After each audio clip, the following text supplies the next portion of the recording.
ఎన్టీఆర్ ఇంటిని చుట్టుముట్టిన వేల కోతులు. ఇంటి ముందు రచ్చరచ్చ చేసిన కోతులు. జూనియర్ ఎన్టీఆర్ ఇంటి ముందు ఇలా కోతులు దర్శనమిచ్చేసరికి ఎన్టీఆర్ మాత్రం ఎంతగానో సంతోషాలు వ్యక్తపరిచారట. ఆ హనుమంతుడే ఏకంగా నా ఇంటికి వచ్చినంత సంతోషంగా ఉంది అంటూ ఎంతగానో పరవశించిపోయారట. మరి దీనికి సంబంధించినటువంటి అన్ని విషయాలు కూడా ప్రస్తుతం ఎంతగానో చక్కర్లు కొడుతున్నట్లుగా తెలుస్తుంది సోషల్ మీడియా వేదికగా.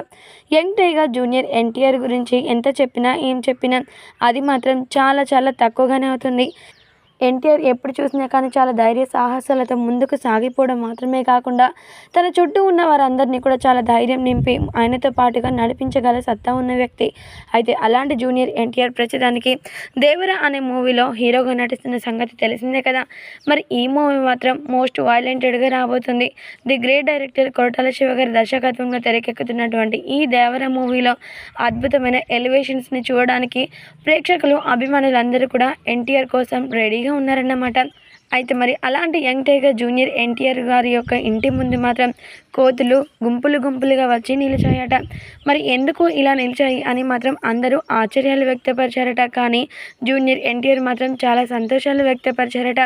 ఈ కోతుల గుంపుని చూస్తుంటే చాలా సంతోషకరంగా ఉంది. వనర గుంపు మొత్తం రావడం, ఇలా నా ఇంటి ముందు దర్శనం ఇవ్వడం నాకు చాలా సంతోషకరంగా అనిపిస్తుంది. ఖచ్చితంగా హనుమంతుడు మాత్రమే ఇలా వచ్చి ఇక్కడ ఉన్నాడని నేను నా మనస్ఫూర్తిగా అనుకుంటున్నాను. అందుకోసమని ఈ కోతులన్నింటికీ కూడా నేను ఇక్కడ ఆహారాన్ని ఇవ్వగలను అంటూ చెప్పుకొస్తున్నారట.